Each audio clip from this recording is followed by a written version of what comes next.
video called Anatomy in Motion, and this was designed by a guy called Gary Ward. Basically what he done was he mapped out the body and looked at how all the joints moved. I liken it to yoga before yoga, Tai Chi before Tai Chi. And it's just really looking at the way the joints act and then the muscles react to them. So you may find in your own body you've got areas of your body that may have some injuries, on the whole injuries, some biases, and you're really looking to see where your body doesn't want to move and trying to free that up. And it's a really, really brilliant way. You start from your feet and you work up. So the first thing we're going to do is stand up, just feel your feet. Better to do this in bare feet if possible. You could do it in your socks, but probably best to do it in your bare feet, starting off anyway. And feel which side you have more weight to. Is it left or right? Just see. Can you feel that? Next thing we're going to do is we're going to do some hip hikes. Okay. Like so. Just mobilizing the pelvis. Then what you can do is, locking your knees, we're going to rotate the pelvis. So we're going to rotate the pelvis like so. Just try and just do the pelvis only, and this is much more difficult than it looks. Going from left to right, right to left. And just take your time doing it. Okay, then the rib cage. So we just want to move the top part of the rib cage. So going to the right, going to the left, going to the right. So I find going to my right doesn't want to go as much, going to the left, yeah, it feels like it wants to go more that way. So for me, I need to encourage more to the right.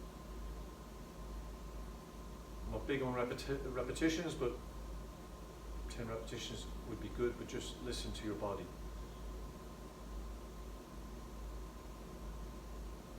Okay. Now, coming back down to the pelvis, what we're going to do is we're going to do pelvis forward and then pelvis back. So it's locking the knees. So I'm going to bring the pelvis forward and then I'm going to bring it back. So bringing it forward and then bringing it back. So from the side, what I'm doing is I'm bringing my pelvis forward, proud chest, and then I'm bringing my pelvis back the other direction. What you do is you really drop down, so your pelvis flattens out and you nearly lose a lot of height. And then what you're going to do is you're going to tip the bucket again, which is the pelvis forward. And then you can bring in your breathing into it. So, breathing in, then breathing out. Breathing in, and then breathing out. Breathing in, then breathing out. So the key is when you're breathing in, you're inflating your rib cage, and that gives you height and elevates your rib cage. So it elevates it. And then when you're breathing out, you're expelling all the air out of your lungs and depressing, and then you can get lovely roundness at the back. But what you're doing is really mobilizing your pelvis, your rib cage, and your spine, your rib cage and your upper back. Okay, so then what we're going to do is we're going to bring the arms in. So spiraling out, so breathing in first, and then breathing out.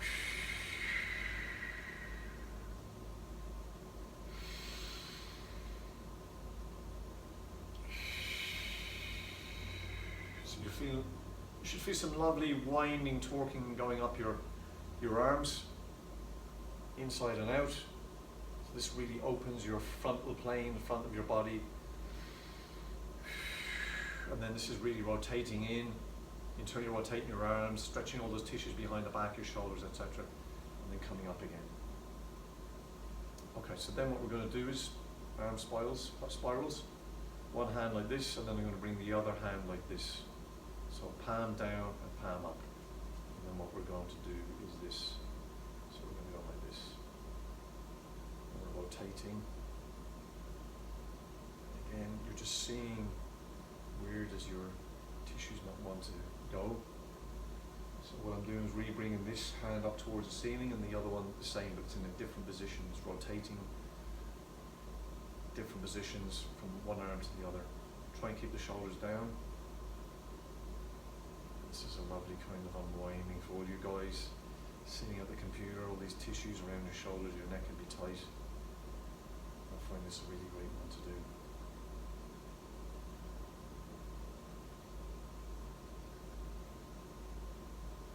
Really, really good. And of course you can bring the breathing into it as well. Okay, so just shaking everything out then. Bringing your head over. Just feel again, where does your neck, where does your skull not want to go?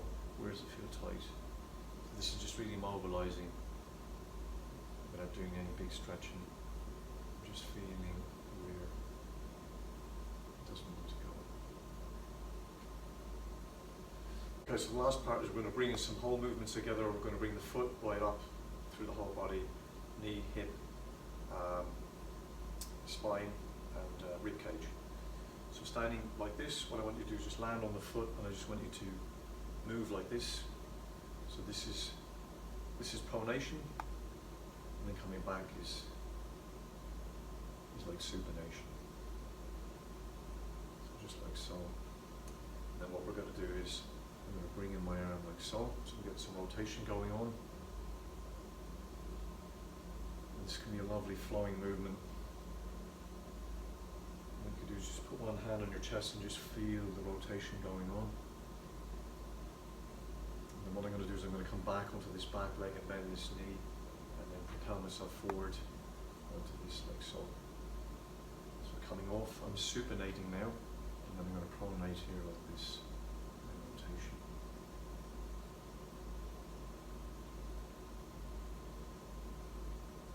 Again, slower is better. Feel what's going on. Changing around, just get used to the lovely pronation of your foot, the flattening out of your foot basically.